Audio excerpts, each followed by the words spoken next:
delicada, é uma função muito séria. Então, quando me pedem uma crítica de livro, eu fico sempre assim um pouco receoso de fazer, porque no Brasil eu reconheço que, de um certo modo, a crítica não é levada muito a sério. Você, para criticar um livro, você tem que ter um instrumento crítico, uma bagagem cultural muito grande para você poder. Eu reclamo, por exemplo, de críticos de cinema que não conhecem música erudita, porque às vezes num determinado filme a música diz alguma coisa também e isso escapa ao crítico que não conhece a música erudita. Mas no caso, É o entrevistado ideal, né? Porque você vai falando e não fica falando a mesma coisa, você vai respondendo a possíveis perguntas. Quer dizer, acho perfeita naquela entrevista e nós já voltamos num literário. Uma das coisas que outro livro. Quando Gabriel Garcia Marques escreveu O Amor nos Tempos do Cólera, um amigo meu que esteve em Buenos Aires me trouxe um exemplar em espanhol antes do livro ser editado no Brasil, a tradução ser publicada no Brasil. Eu li o livro e, à medida que eu ia vencendo as páginas, eu digo vencendo porque eu não gosto de ler espanhol, é uma coisa curiosa. Quando eu leio em espanhol, eu sinto sono. No fim de 2 páginas, o espanhol me dá um sono. Eu comecei a ler e fui forçando. E, de repente, eu achei que eu já tinha lido aquilo, eu já vi isso em algum lugar.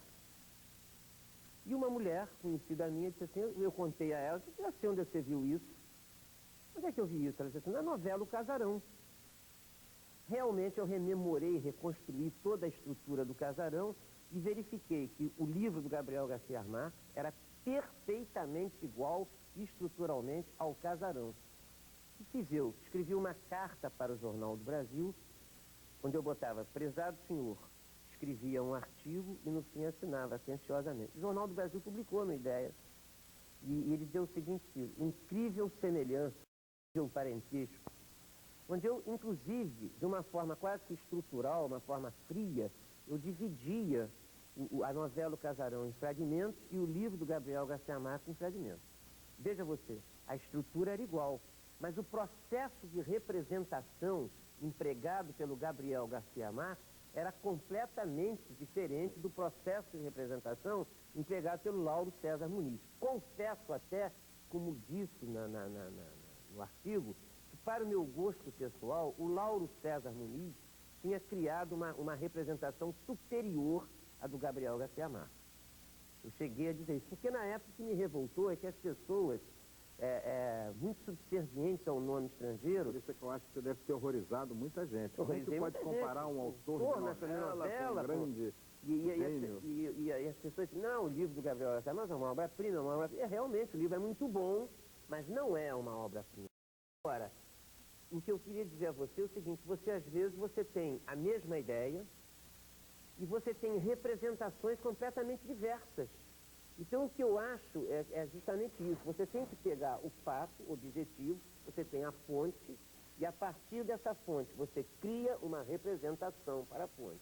A última mulher que viveu com Pablo Picasso mereceu do Pablo Picasso vários quadros, onde você reconhece a essência da mulher que está ali, mas a representação criada por Picasso não é uma criação, uma criação servil, uma representação servil. É completamente diferente. Na literatura, a coisa também se processa dessa forma.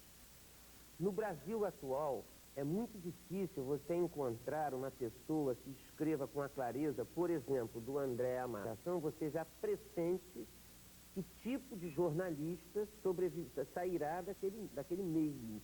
As pessoas perderam completamente o contato com a escritura, com o ato de escrever, e as pessoas não conseguem escrever com clareza. Escrever com clareza significa ordenar esse negócio de sujeito, predicado, complemento, orações coordenadas, evitem orações subordinadas, não façam orações subordinadas que elas complicam tudo, mas o aluno, por sua vez, ele não sabe o que é uma oração coordenada. Então você faz exercícios. Na França, por exemplo, existem livros que explicam que exercícios devem ser feitos. Eu pego esses livros, tento passar para o nosso idioma, para o português, mas mesmo assim eu vejo que os alunos têm uma dificuldade tremenda de captar essa linguagem. E de repente aparece um aluno, da realidade você passa para uma outra forma de ficção que as pessoas batizaram de realismo mágico. Tá certo? Eu quero mostrar para vocês uma coisa, que as pessoas devem mostrar, né? Uma coisa que eu estive ontem à noite. Vocês vão ter as primeiras pessoas ao vivo. É uma coisa que parte, assim, da realidade e vai para a ficção, sem demonstrar aqui. Veja vocês, eu li uma frase há poucos dias de um francês, é sempre francês que diz essas frases. Né? O francês tem uma frase genial, ele diz assim, entendeu? Ele não fala só sobre o escritor, ele fala sobre o artista. Você sabe que a arte é marcada pela representação. O artista é aquele homem que tem o dom de criar representações. O artista é aquele homem que, a partir do berço, isso é importante, a partir do berço, ele foi preparado por qualquer mecanismo mágico da natureza que lhe deu essa faculdade de criar representações. Você chega a uma certa idade, uma certa experiência, que você vê pessoas mais jovens que... Porque é bom ser artista, eu quero ser artista. O que você vai ser? Eu quero ser artista.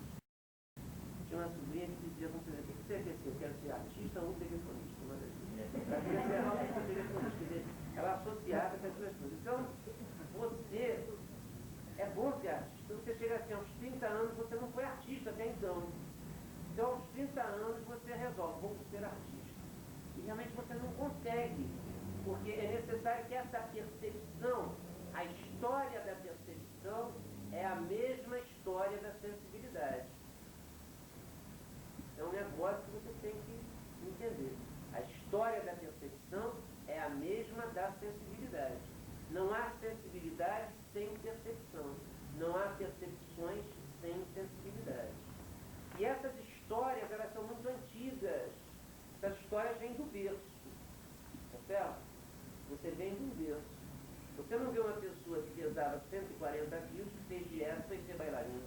Não existe. O bailarino, ele já nasce, né? Com 2 anos você olha para ele, menino, você já diz, menino vai ser bailarina, essa menina vai ser bailarina. Ela já tem aquele corpo, aquele negócio, ela já tem alguma coisa nela que prevê esse futuro estético para ela.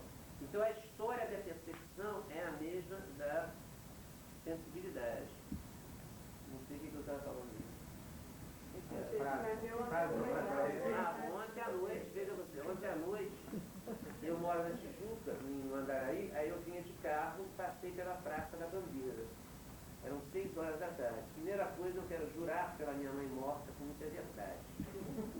Que é a mais autêntica verdade. Eu passei pela Praça da Bandeira.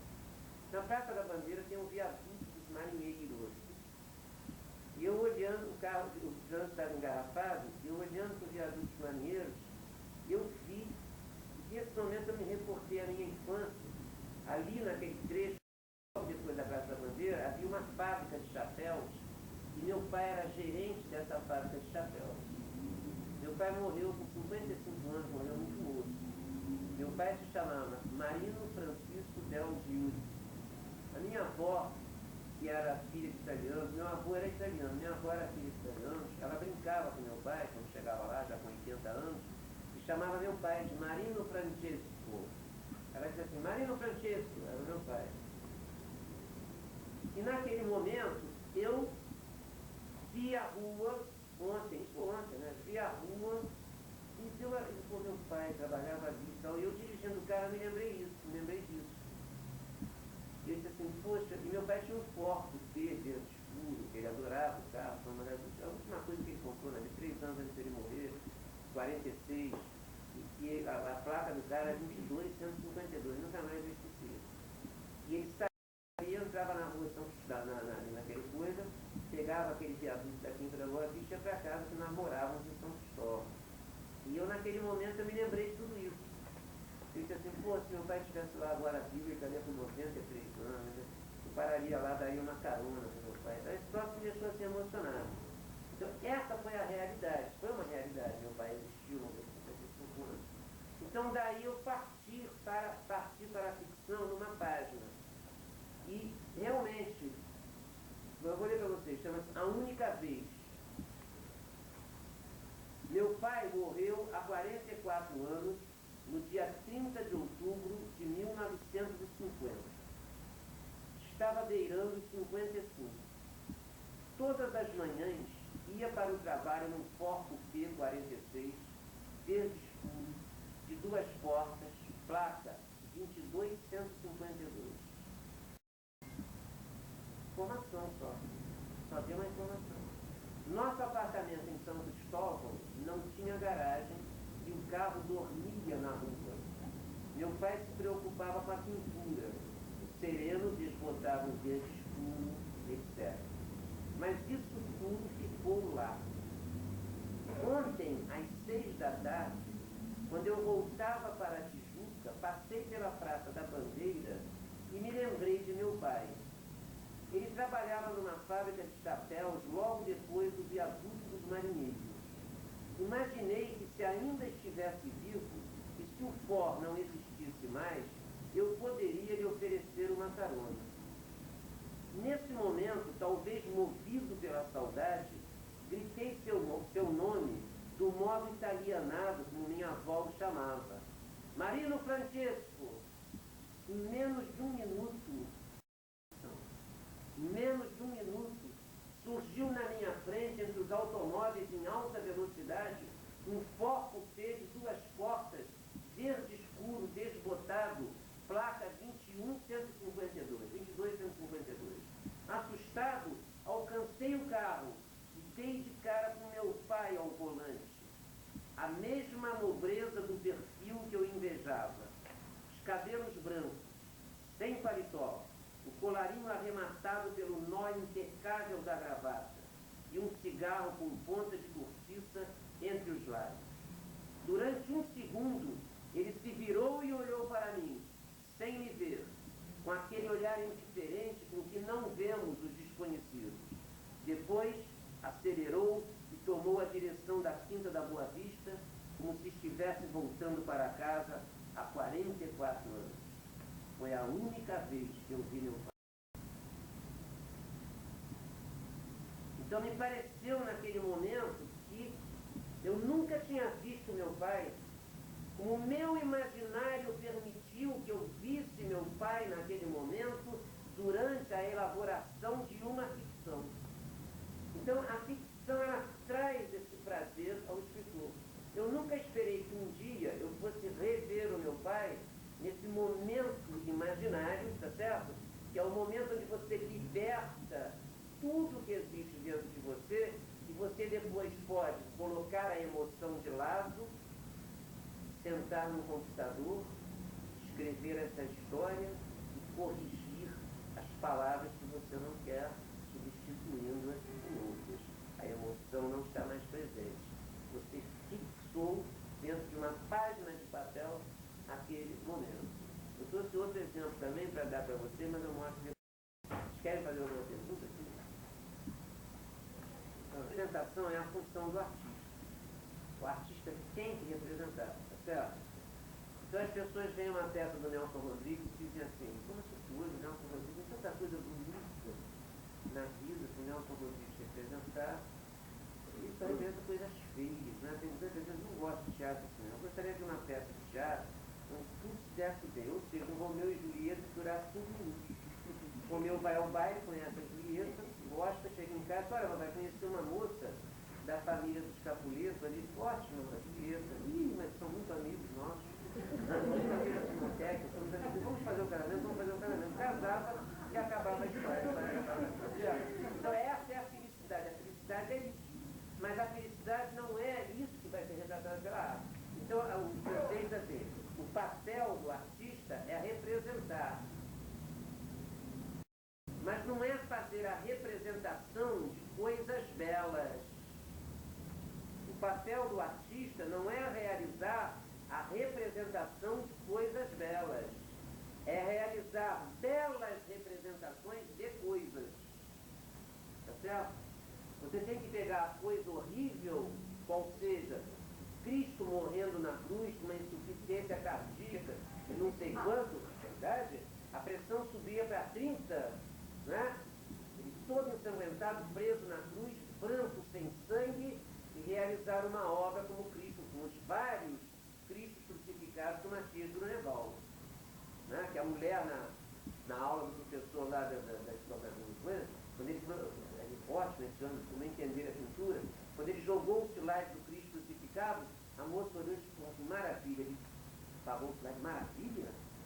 O Cristo preso na cruz, crucificado, cheio de sangue. Ela disse assim, eu achei uma maravilha. Você tem razão, é uma maravilha. Porque ele fez uma representação bela de uma coisa. Tá certo? Estão entendendo a jogada? É a representação bela de uma coisa. Agora pode perguntar. Quem jogou? Não, tirou. Mas escreveu isso num delírio de um dia para o outro, que os 49 poemas... Camões, escondido. Você vai ver o Camões cortando palavras, tirando, inventando rimas. Entende? Quando Camões cria aquela rima, ele tem um verso que termina em eiro. O verso seguinte, ele tem que enumerar os reis que se chamavam Afonso. Não os Afonso. Então ele tem um verso que termina em eiro. Ele faz outro verso e diz assim, o quarto e quinto Afonso e o terceiro. Lógico, foi extremamente pensado, ele pensou e tal. O Chaplin, para fazer aquela cena da mocinha no lustre da cidade, né? 302 dias. Ele chegava, refazia a cena, não gostava, é porque ele pediu uma licença no estúdio, foi em casa pensando, estudando, até ele encontrar a forma perfeita como ele vai fazer aquilo. É claro, você tem coisas que você está aqui, por exemplo, eu escrevi quase no repente, né? Mas isso daqui é uma coisa ditada pela emoção, uma coisa pequena, aquela coisa. O romance é uma indústria, é uma coisa que é um trabalho muito pesado, você tem que parar, pensar, escrever. Por exemplo, eu acho um exemplo de romancista, assim que para você sentir o trabalho do romancista, é o Balzac, certo? O Balzac tentava dormir até 4 horas da tarde, acordava 3 3 dias, tomava um banho, comia na capa, aquela coisa. Sentava às 6 horas, ligava aquela opção de velas, pegava um bucho de café, acendia o fogo embaixo, e escrevia de 6 da noite até 6 da manhã. E nesse momento, ele criava, assim, por exemplo, havia noites em que ele escrevia 36 páginas, e havia provas que voltavam das fotografias 30 e tantas vezes, porque ele fazia correções, ele acrescentava, tirava, botava. Quer dizer, a literatura é uma forma muito, até você enxergar a forma perfeita, se você quiser escrever um grande livro, certo? Com Thomas Mann, que escreveu para a Montanha Marcha. Pega a Montanha Marcha, é um livro perfeito. Né? Então aquilo dali, ele pensou, repensou e tal. É muito difícil isso, você colocar o papel em branco na frente.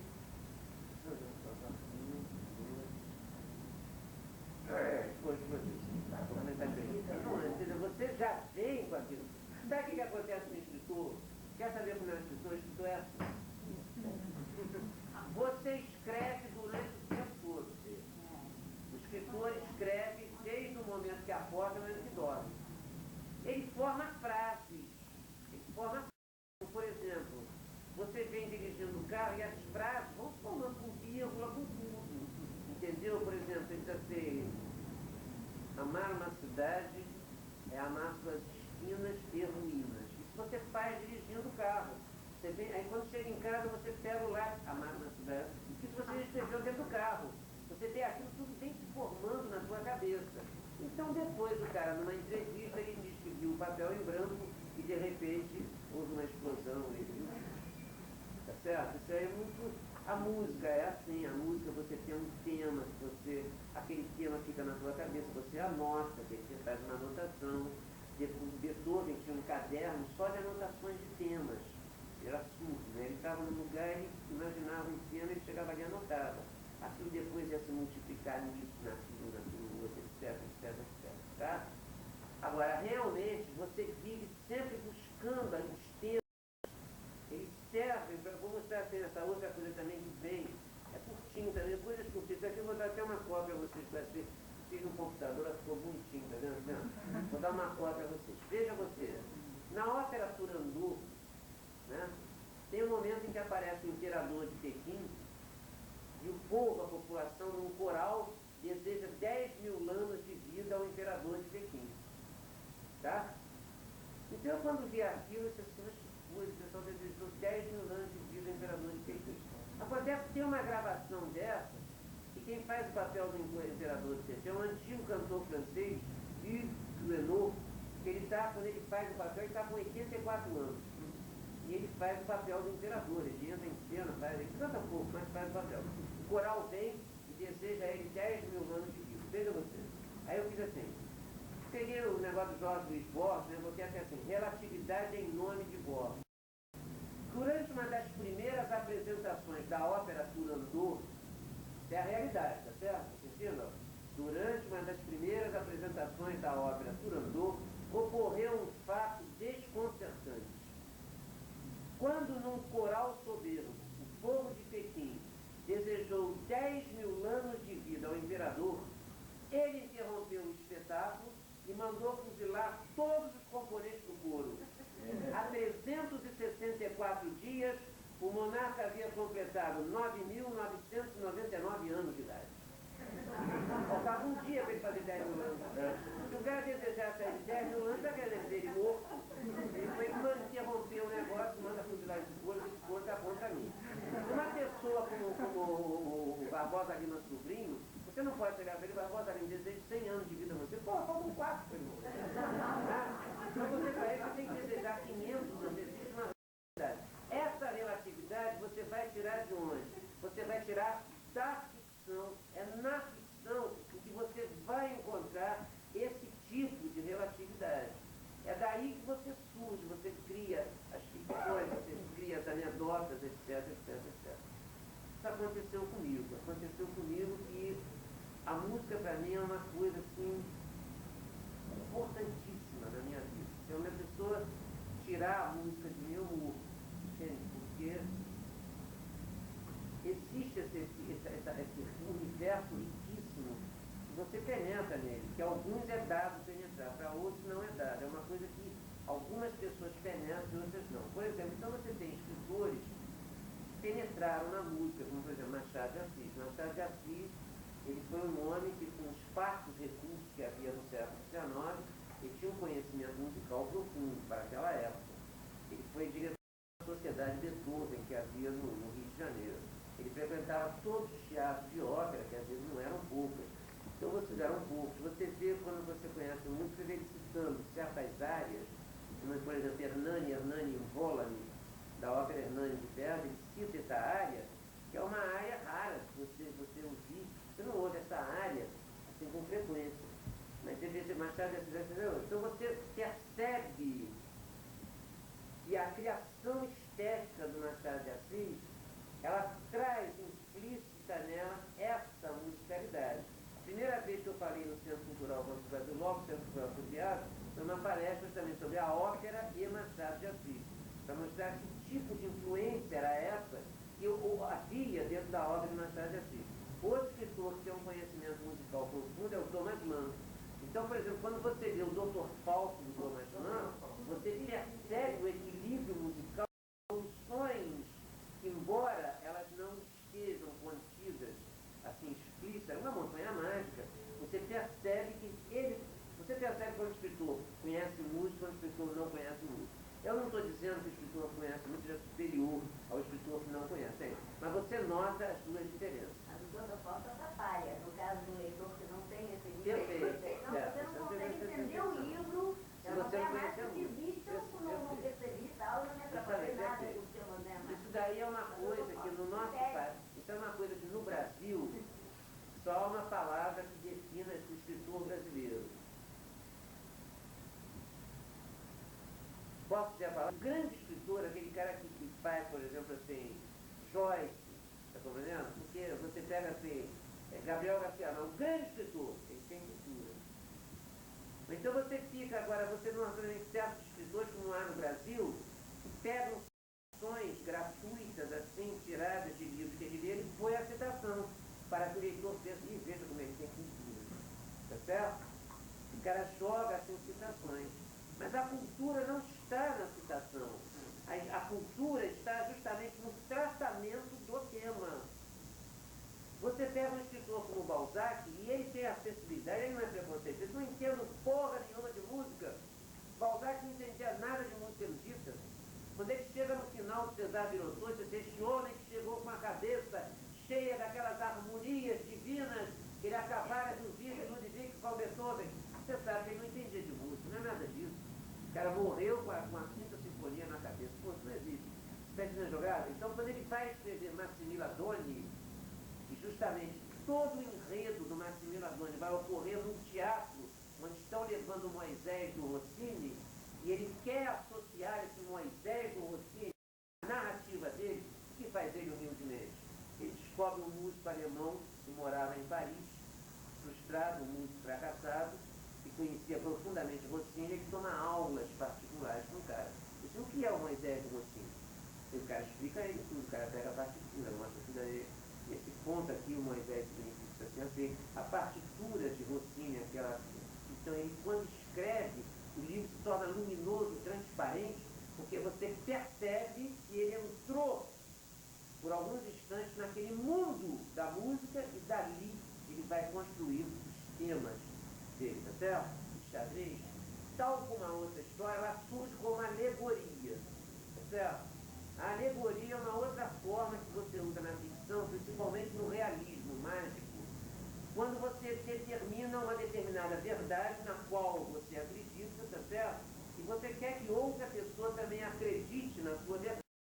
Então você cria, como no caso do Evangelho, Cristo criava as parábolas. Né? As parábolas eram alegóricas.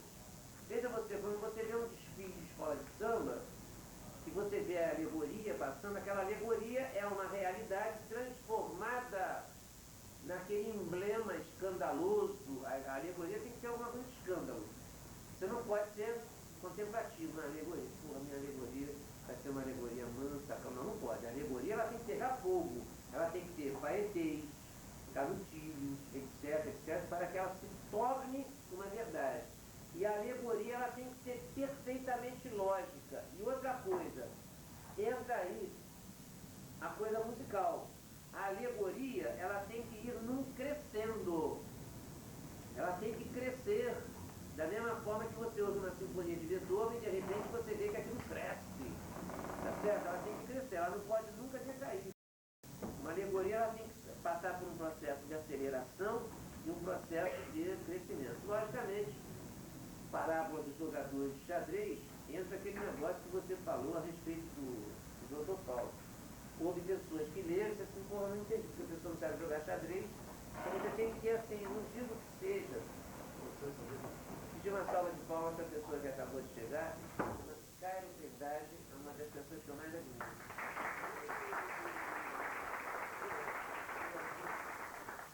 Me sinto emocionado com a presença do Cairo Verdade. Obrigado, Cairo. Então, você sabe que, por exemplo, o tabuleiro de xadrez ele tem 64 casas. Só para isso que eu quero dizer a você. As pessoas encontraram duas maneiras de registrar as partidas de xadrez. Você tem a maneira francesa, que você joga como se fosse coordenadas. Você tem abscissas coordenadas, você joga. E tem uma outra que é a mais usada, que você dá letras para cada peça. O peão é P. Coincide em inglês que o peão é palm. Aí você fica a mesma letra. A torre é T. Em inglês é R. A rainha é E. Em português é D. Então você tem assim. Então você pode... E cada fileira tem o nome da pedra que no início do xadrez fica naquela... Então, por exemplo, o rei fica naquela coluna vertical. Né? Então, o peão do rei chama-se TR. É o peão do rei. O peão da dama é PB. O peão do bispo é PB. O peão que frente ao peão do cavalo é PC. O peão que fica em frente à torre é PP. Peão da torre. Então, se você joga ele na casa 4, você diz peão 4 da torre. Se você joga o peão do rei duas casas à frente, peão casa 4 do rei, peão 5 do rei, e vai por aí, o jogo de xadrez é isso. E existe um modo de você responder a uma jogada inicial que chama-se abertura. Então você joga peão 4 do rei, o outro lá joga peão 4 bispo da dama. Então essa abertura chama-se defesa siciliana. O cara joga peão 4 do rei, o outro joga peão 4 bispo da dama. Então é necessário para você ler essa coisa de xadrez, e aí ele vai dizer assim. Bom, então eu vou ler para vocês a parábola do jogo de xadrez. Então eu vou ler aqui um pouquinho antes do trecho que está aí, ele diz assim, a fala de Pons, o pirata, Pons o pirata era um dos caras do Ciro. Pons o pirata é uma lembrança de Pôncio Pilatos, né? O Pons o pirata também vai lavar as mãos, num determinado momento. remeteu-me à reunião do clube, no apartamento dos Gabones. Você acha que eles preferem torturar as pessoas e depois soltá-las? É perfeitamente. Mas você não acha que um rei que detém todos os poderes em suas mãos estava numa monarquia? Fica muito mais tranquilo se eliminasse qualquer opositor. Ele tem o poder na mão e se eu põe a ele, você vai lá e mata o cara. Se você fosse um rei, um tirano, não é isso que você faria? Começávamos a ganhar intimidade. Pois deu uma outra risada. Claro que não. Afinal, o rei não é o basilisco. O basilisco é um monstro antigo, né? Se eu fosse um rei com todos os poderes nas mãos, mandava instalar alto-falantes com muita música em todos os locais onde pudesse haver oposição ao regime. Mas aí você não seria um tirano. E quem foi que disse que eu queria ser um tirano? Bastava ser um rei. Com coroa, manto, uma beleza. A conclusão do pirata não me satisfez. Pois eu não. Se eu fosse rei, seria um tirano. Qualquer um que fosse contra mim morria na hora, com aquele machado do Eusébio. Pões por sua órbita vazia, e ele era cego de um olho. Pões focalizou para outra órbita. Aí começa a palavra. E daí? Você mandava matar. E daí? O rei mata os enxadristas, mas não mata o xadrez. Você pode matar todos os xadristas, mas você não mata o espírito do jogo de xadrez. E eu digo isso porque a coisa aconteceu de verdade. E foi o que acabou de vez, de uma vez por todas, com a 7ª monarquia. A história da 7ª monarquia. A pior que já se viu por aqui. Bom, agora eu queria responder a algumas perguntas que vocês fizeram. A passagem dessa palavra, são 3 páginas. A passagem que realmente eu fui influenciado pela música. Na narrativa, eu fui influenciado pela música. Veja se você consegue perceber. Não vou falar em música, nada disso, mas da influência do ritmo da gente. Foi a pior que já se viu por aqui. Felizmente não é do meu tempo, mas minha avó me contava. Perto daquele rei, o diabo era uma velha fritando peixe. Um dia cismou que o campeão de xadrez contra o regime, só porque o sujeito teve a infelicidade de dizer que nenhum rei ficaria de pé se um peão atingisse a 7ª casa. Ele tinha acabado de ganhar um final de partida duríssimo contra um mestre estrangeiro. Quando o rei da 7ª monarquia tomou conhecimento, foi à conta. Achou que o negócio era com ele, que 7ª casa queria dizer 7ª monarquia. Enfim, misturou tudo e achou que devia executar todos os enxadristas da cidade. Sabe quantos eram? 13, pois morreram todos. O mais velho estava com 89 anos e o mais novo com 14. Agora eu pergunto, foram 13 assassinatos inúteis ou foi a salvação da pátria? Mas a desgraça não parou aí. Depois que os 13 foram fuzilados, começou a perseguição a tudo que tivesse ligação com o jogo. E você sabe que a burrice dos palacianos não faz por menos. Acendiam fogueiras na praça pública e queimavam tabuleiros junto com vestidos, camisas, blusas, toalhas, lenços, meias, desde que fossem de xadrez. Queimavam peças de verdade e também os peões que os meninos giravam no chão ou os cavalinhos de pau. O bispo da cidade foi rebaixado.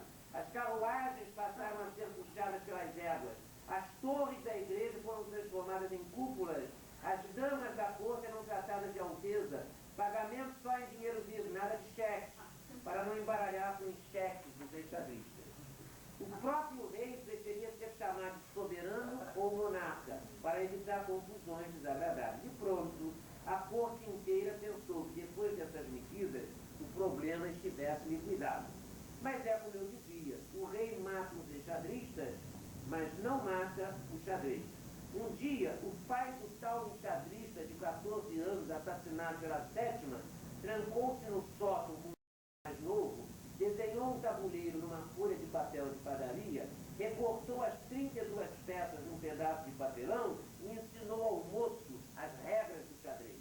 E não deixou de avisar, tome cuidado, não ensine esse negócio a ninguém, que seu irmão morreu por causa disso. Mas você sabe como é a juventude. O rapaz ensinou logo a namorada e ela passou o segredo a um primo. Uma noite, os 3 se reuniram no sótão, acenderam uma vela e disputaram um campeonatozinho de mentira. O primo da moça ganhou e a partir daí ficou viciado. Queria jogar todos os dias e todas as horas.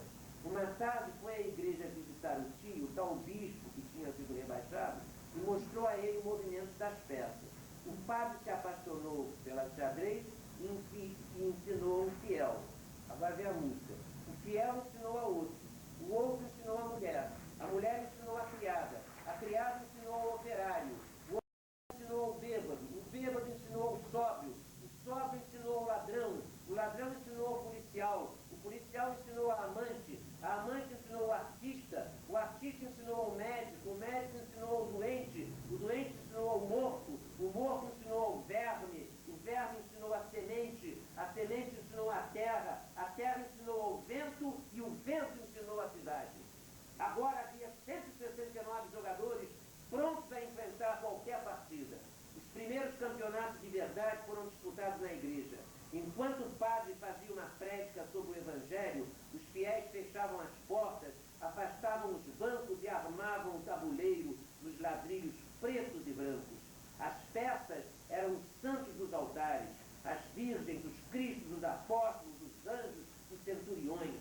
Mas um ano depois, o número de enxadristas aumentou para 2.197 e a igreja ficou pequena demais.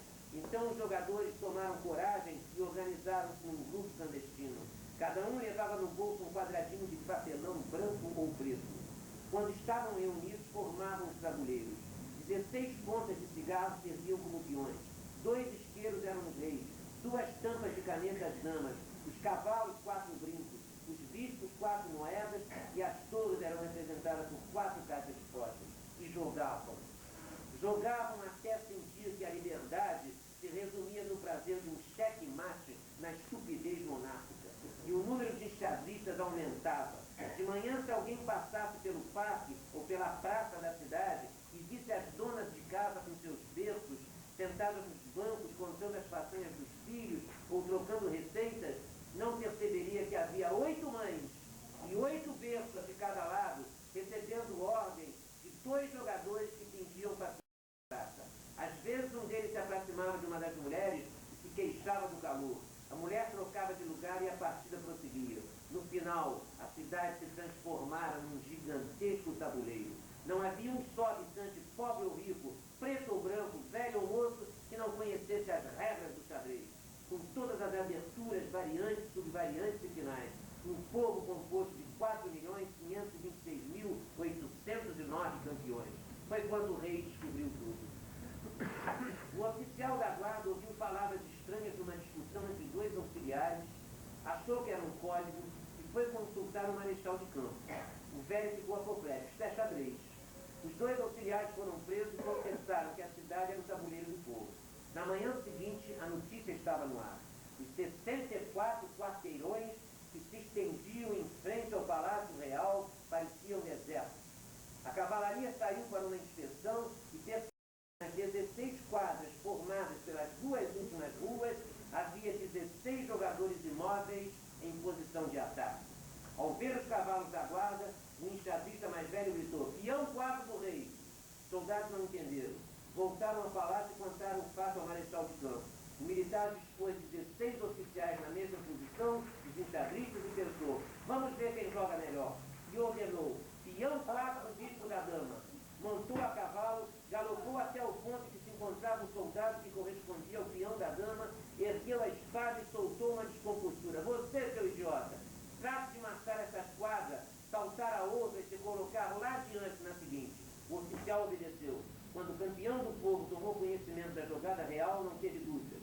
Jogou o cavalo 3 do bispo do rei. O marechal de campo respondeu com o cavalo 3 do bispo da dama e a partida não parou mais. Durou 13 dias. Os jogadores da cidade que representavam as peças viram tombar 3 peões, 2 bispos e a dama. Porém, o exército da 7ª monarquia, que jogava com as pretas, perdeu 4 peões, 1 bispo, 1 cavalo, a dama e a partida. Depois do checkmate, o corpo do rei foi sepultado com as honras de praxe. No dia seguinte, o povo inteiro jogava xadrez nos botiquins, praças e bordéis, enquanto cantava em altas vozes: "O céu da república será mais azul." Você usa o xadrez, você usa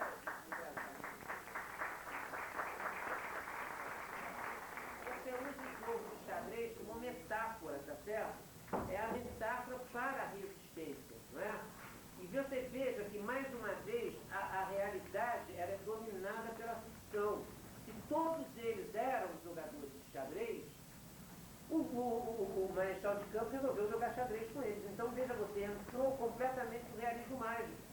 16 jogadores formados nas duas primeiras ruas, o exército da sétima monarquia, e eles começaram a jogar uma partida de xadrez. Tá certo? Só que os jogadores populares, os jogadores do povo, venceram o exército da sétima monarquia. Essas duas parábolas, essas duas alegorias, né? A primeira alegoria que eu li para vocês, ela mostra a respeito do problema da burocracia, né? E é a burocracia. A burocracia é isso, que a pessoa discute a economia com o outro dormir e tal. E no fim você tem assim, a história da parábola do jogo xadrez, que mostra também uma outra detalhe para mostrar essa alegoria da capacidade de resistência que você tem. Eles nos proibiram de jogar xadrez, então vamos todos aprender a jogar xadrez, vamos nos unir, até, entendeu? O problema da união, desse negócio e tal. Ajuda a impor a sua verdade ficcional, tá certo? Ela ajuda você a criar dentro de um período relativamente grande, o ritmo faz com que você não suporta a verdade quando a verdade é ritmada. Cuidado com isso. Isso daí é um negócio que na discussão é importante. Se uma pessoa te disser uma ofensa em ritmo, procure responder no ritmo também. Você é ladrão, safado e não sei o quê. A pessoa usou o ritmo, tá? Aí você diz assim, e você é isso e aquilo. Você passa logo um paralelismo sintático. O paralelismo é perfeito, então o negócio faz parte da retórica. Faz parte da retórica. Então aí você veja, a pessoa vai levar aquele choque, não tem três adjetivos, tem o ritmo e ele usou também o mesmo ritmo para mim. Tá certo? Isso é importante. Por exemplo, o Pedro Calmon, quando eu estava na faculdade de Direito, que eu felizmente não terminei a faculdade, mas o Pedro Calmon, ele era um magnífico reitor, e ele sempre era chamado para fazer aqueles discursos. Magnífico, o senhor podia fazer um discurso, nós estamos lá no salão, lá, pois agora, meu filho, eu tenho um jantar, meu Deus, eu tenho um jantar às 8h30, magnífico, faz um discurso, e que puxa, só para homenagear as moças da PUC, que estão aqui visitando a gente, então ele chega. Alunos da Faculdade de Direito, estamos aqui reunidos mais uma vez para mostrar a força do conhecimento, para mostrar a força do saber. Naturalmente, que não é sempre que essas reuniões são levadas a cabo com a vitória com que nós sentimos que essa reunião está sendo levada hoje. Realmente, há 2 anos atrás, quando fizemos essa, foi a ele fazer aquele discurso, 10 minutos, uma vez eu vi ele sair de discurso, ele estava batendo palma, ele saiu, eu estava na porta, eu disse, deixa eu passar, meu filho, porque eu tenho um jantar agora. Ele passou, quer dizer, ele ia para o jantar, mas o discurso ele tinha pronto na hora. Uma vez, ele na aula, ele ensinava a teoria geral do Estado. Uma aluna virou para ele e disse, magnífico, não é magnífico. Magnífico, como é que o problema da retórica qual é? Ele virou e disse assim, minha filha, o problema da retórica é um só. Você quer saber qual é? Eu vou ensinar. Querem saber qual é? O problema da retórica é o seguinte, é o advérbio de... O advérbio de modo? Sim, é um advérbio de modo. Depois do advérbio de modo vem uma vírgula. Você vê que cuida, né? E a vírgula, o som da vírgula, faz com que você espere a continuidade. E o som do ponto final é o silêncio. O ponto final é o silêncio. O ponto é o silêncio. Nova York, eu não me esqueço mais o nome dele, Padre Kennedy, falando no Santo Padre, na missa de 5h30 da tarde. E eu, até aquele dia, me sentia assim um ateu completo. Ele falou tão bem, ele usava os espaços de silêncio da oratória, que é dificílimo você usar, o silêncio faz parte da oratória, tá certo? O Hitler usava muito bem o silêncio da oratória, quando ele falava e ele dava voltas, às vezes o corpo dele dava uma volta no silêncio. Ele disse assim, isso nós queremos provar, assim. Dava uma volta. E depois vocês vão ver, não sei quem, não sei o que lá e tal. Um amigo meu que ele usava o silêncio estava um pouco exagerado. Ele vinha aqui no balcão debaixo do banco e disse assim, olha, você sabe qual era o problema da indústria alemã no Brasil, a FAP? É porque a FAP, de manhã, quando o operário entrava para trabalhar, ele tomava banho, tomava café, leite, pão, manteiga, goiabada, queijo. Depois ele ia trabalhar. Por isso que a indústria FAP progredia no Brasil, os caras trabalhavam bem, ia embora. E lá ia. Ele ia embora. 3 meses depois ele voltava. 3 meses depois ele voltava, chegava na balcão e disse assim, e tem mais.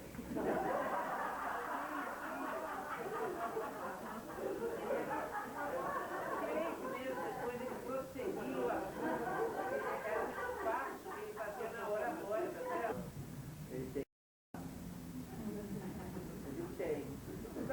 Eita, se você for fazer a barriga, tem que estudar mesmo. Aí que você vai ver, você tem que estudar. Você sente de imediato que o talento é apenas uma semente. Pobre, que aqueles autores medíocres como Harold Robbins, ele sabe a arte poética da história. Porque ele tem momentos do livro dele que são perfeitos. Por exemplo, há um momento do livro do Harold Robbins que é uma das grandes obras-primas da literatura. Você não pode ter preconceito. Para fazer alguma pergunta ainda está em tempo.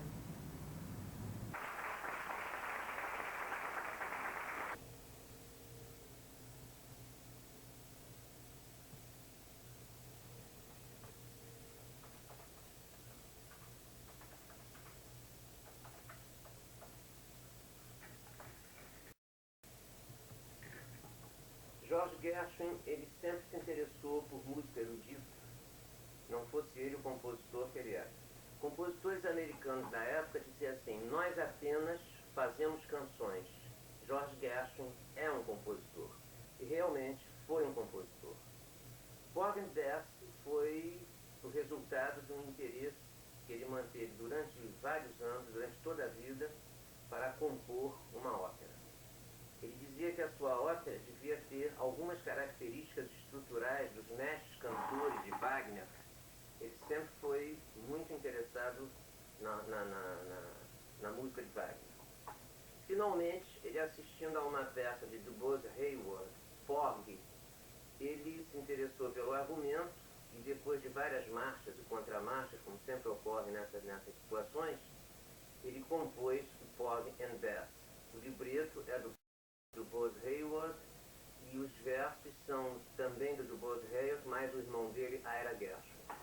A ópera estreou em Boston em 1935 e de lá para cá o sucesso da ópera tem crescido assim gradualmente. Não se pode dizer que a ópera teve um sucesso imediato. Gershwin empregou na sua partitura os temas, naturalmente como ocorre com todo compositor das Américas, os ritmos de seu país.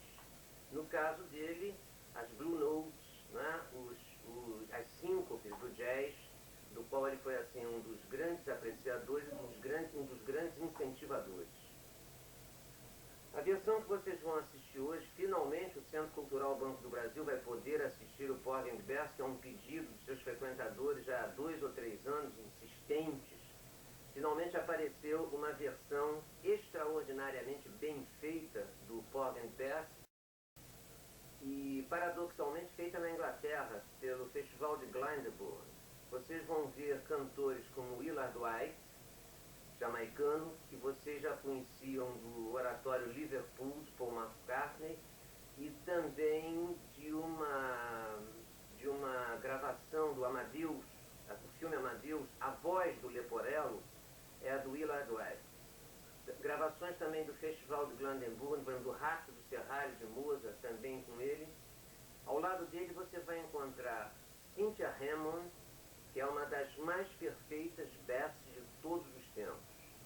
E no papel de Claire, a extraordinária Haroline Blackwell, que recentemente vocês viram aqui no Centro Cultural Banco do Brasil, fazendo o Oscar da ópera Um Balo em Máscara de Verres. Espero que vocês se divirtam bastante. A ópera será apresentada em 4 dias. Há espaço para todos. Um grande abraço para vocês.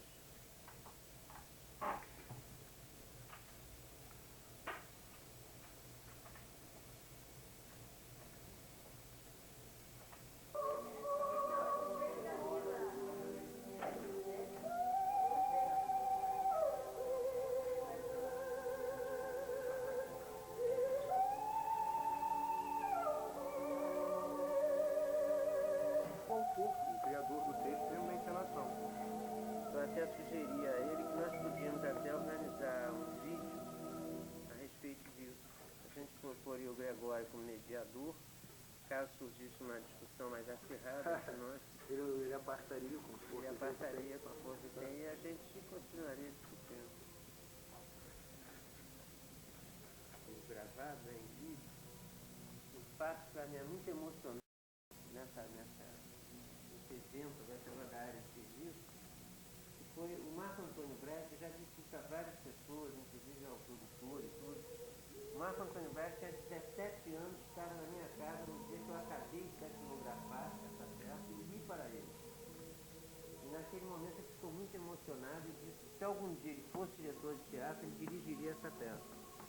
Como eu não me tornei um diretor de teatro, eu acabei não dirigindo a peça. Não. Você é um diretor de teatro e dirigiu a peça. E isso para mim foi um negócio realmente muito emocionante. Nós discutimos muito, nós tivemos discussões, a gente não vai fazer coisa. Mas isso é um fator de grande emoção para mim.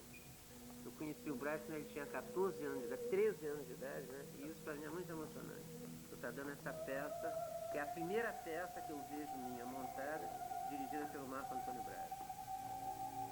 Foi um prazer, até logo.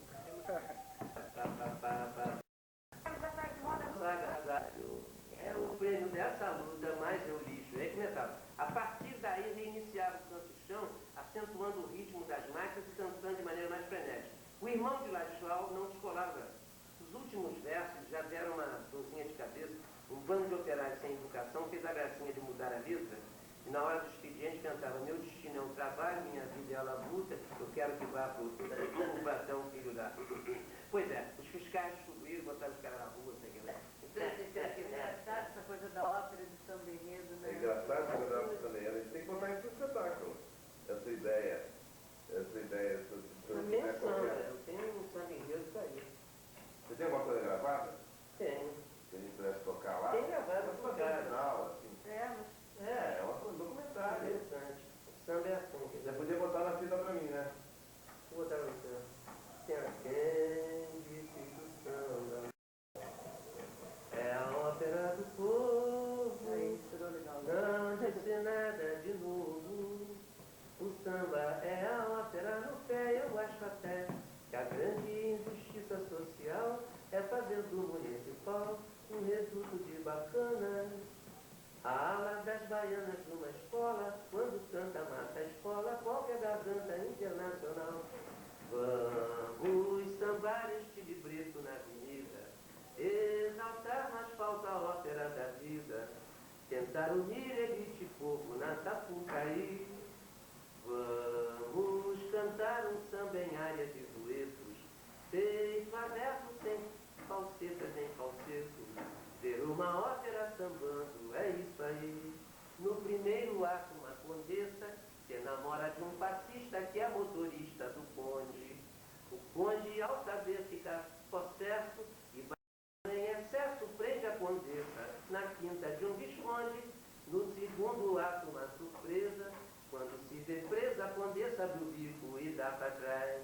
Recitativo, área e cabaleta, mas parece uma opereta, a ópera louca dos carnavais. No terceiro ato, um desacato, de sapato alto, pode vir a mestre sala.